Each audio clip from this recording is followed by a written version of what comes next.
Hey all, this is Nerdy0Wolf checking in for today's video. So I got talking to one of my roommates and realized that there are a ton of different Minecraft auto-generated structures, and so I figured it might be cool to actually go through and describe each and every one of them. So I'm basically just going to locate each of them because there are a few. Just a few. So I figured we'd just go down the list and talk about each one. So first off, buried treasure. Buried treasure is one of the new things that came with 1.13, and it's quite interesting. You have to find a shipwreck or a drowned village to find it. And when you get it, you can get an assortment of things, like cooked cod, you always get a heart of the sea, TNT, cooked salmon, prismarine, and some various different loot. Next up, we have desert temples. I have no idea when these were introduced into the game, but it's safe to say they've been around for a while. They typically generate somewhere in the vicinity of a village, which is over there, and they always have their lovely treasure room with a pressure plate that if you stand on it, the entire thing will explode. And they do have good loot when you can actually have the loot generate.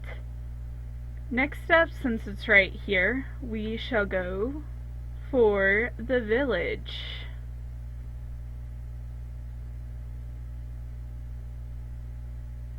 Now, with the 1.14 update, these have changed quite a bit. And honestly, I love them. I love the new generated villages. They're actually really pretty. You usually have quite a few hay bales. There's tons of houses. This one doesn't appear to have the blacksmith area, but that is one of the cool things. Oh, and villagers sleep now, which I will never get used to. And they quite commonly have chests in almost all of the houses, or awesome libraries, which are also incredibly helpful.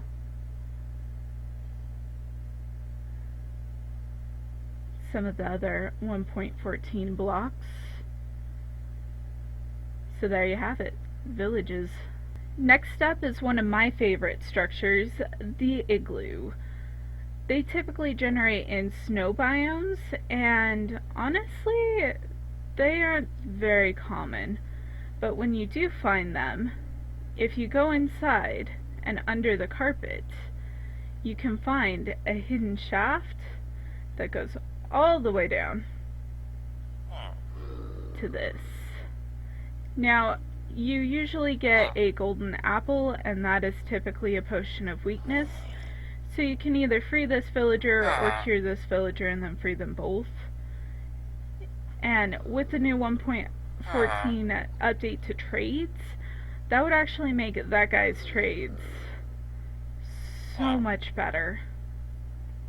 His trades are gonna be so cheap. For our next one, we have the jungle temple.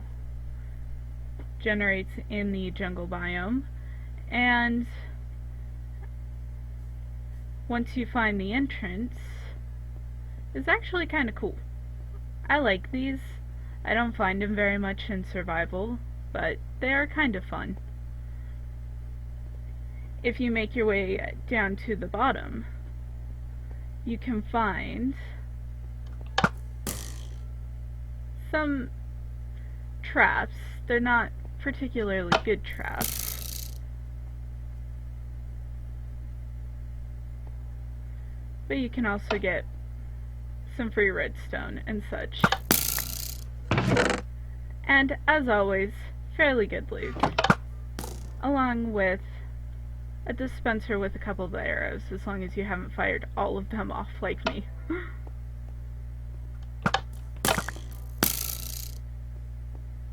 Next up, one of the behemoths of Minecraft, in my opinion, is the Woodland Mansion.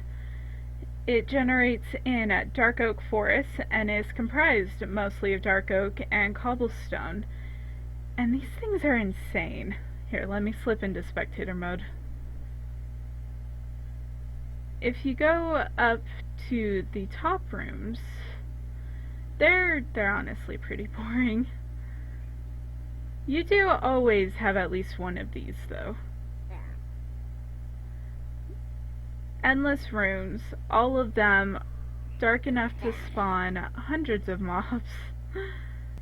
And I would like to point out, at this moment I was using a potion of night vision, so everything appears really well lit up, but it's actually not. It's pitch black in there. This place is honestly absolutely insane. In one of my future videos, I think I'm going to go into creative and fully renovate one of these to the point where you could actually survive in it without dying the first night. And then I blabbered on for quite a while, but sufficient to say these things are gigantic and you can go exploring in them for days and days and you still probably won't find everything. You gotta admit though, to have a base in one of these would be amazing. Next up, that you can find literally everywhere and anywhere in Minecraft, are mine shafts.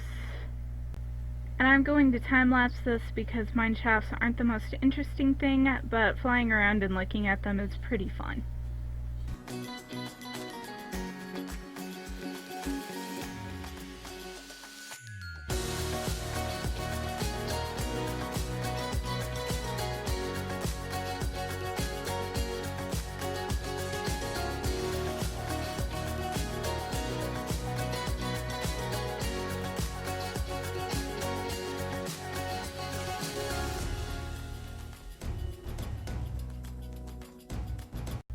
Enough of that, let's get back to the video. The next one is one of the most used and most recognized structures, the ocean monuments.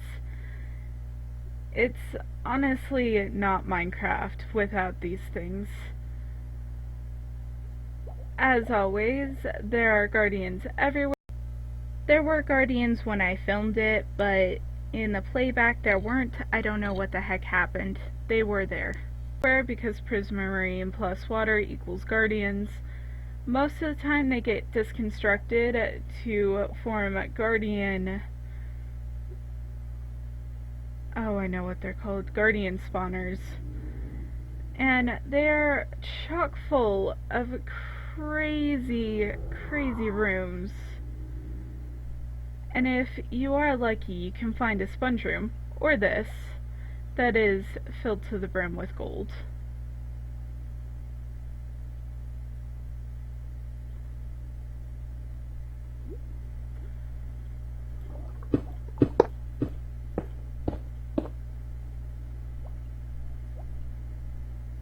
Ta-da! Ocean monuments got so much cooler with the addition of 1.13 swimming, which make them so much more fun to explore. As long as you don't get killed by the hundreds of guardians. I have no idea what's going on right there. You also have your elder guardians. I'll get this.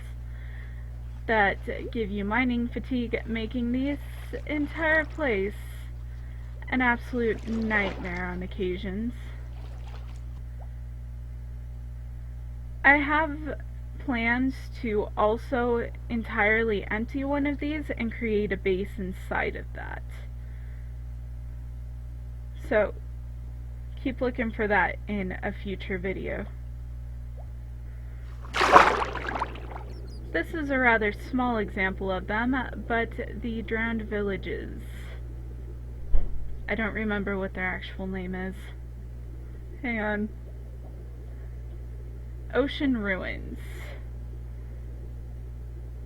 Normally there's up to 5 of these structures, and they typically come with a chest with fairly good loot, and it's one of the places that you can find a buried treasure map.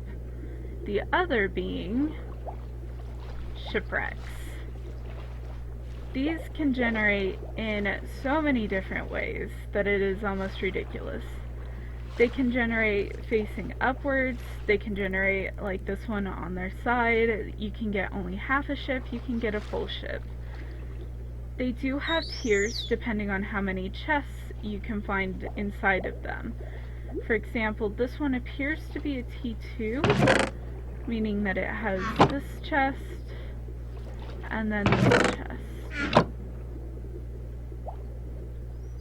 Unless, oh no, this is a T3. You can also slip down in here and get the extra good chest. And shipwrecks along with ocean ruins are extremely common, so if you go out and explore the ocean for like maybe an hour, you could find 2 to 3, and they're always close to each other. You can also feed dolphins and they will lead you to one. Next up, one of the 1.14 structure add-ons is the Pillager Outpost. The surrounding area will be full of the guys everywhere, so better come equipped with a bow because they will hit you with those crossbows. When you find the entrance, you can just slip inside, climb the stone staircase,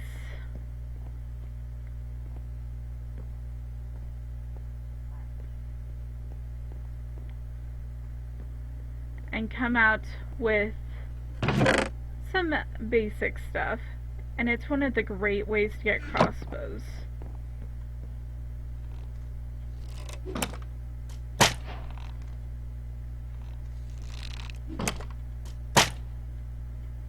The best thing about these is you can load them up before you go anywhere.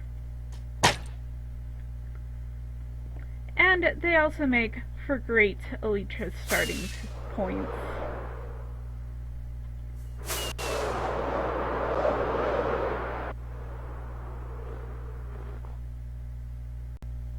Next up we have the Stronghold, and because it's like the mine shaft, not super interesting, I chose to do it as a time lapse. We also didn't get lucky, I couldn't find the end portal. I probably would have found it if I sat and looked more, but I got bored.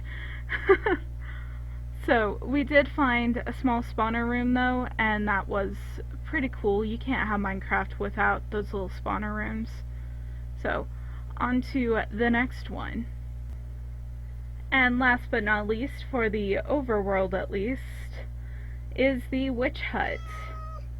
I have no idea where the meowing is coming from, by the way. I still can't find... there we go. Apparently they are now generated with a black cat. I didn't know about this. They're a great place to get a cauldron, a crafting bench, and a few little starter bits.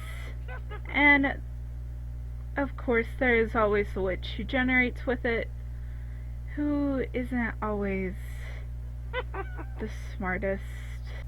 You have to love mob pathfinding systems in Minecraft. It's absolutely hilarious. And now for the Nether. Ta-da! Oh, the Nether. One of the slightly more dangerous areas, the Nether. Great place to get one of the best lightings in my opinion, glowstone. You can get quartz, netherrack, all sorts of stuff. And you can also find the Nether Fortress. These things are absolutely enormous. I would highly suggest bringing along tons of torches to mark out where you've been so you can find new areas.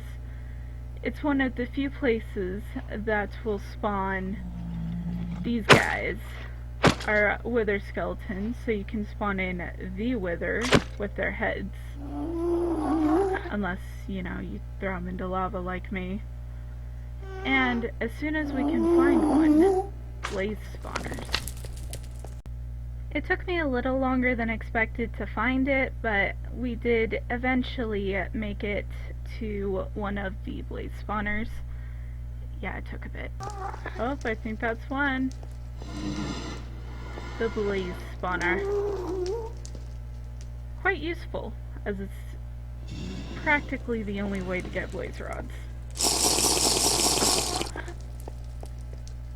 And before any of you say it, no, there was not an end portal in the Nether. I built it there because I didn't want to go back to the overworld for the sole purpose of getting to the end.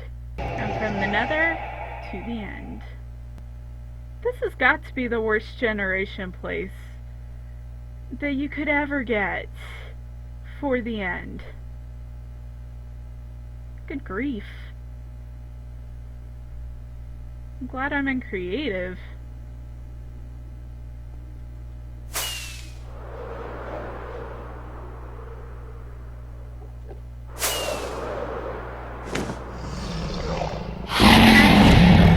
Exploded all of the end crystals out of boredom, but one of the generated buildings, I guess you could call them, are these massive pillars of obsidian that generate around our lovely ender dragon. And if you can win against this guy, then you can find the real loot. The end cities. I quite love the way that these look with all of the purple and end stone. They're just beautiful. And of course, there's the actual treasure of the end city. Not that. The elytra.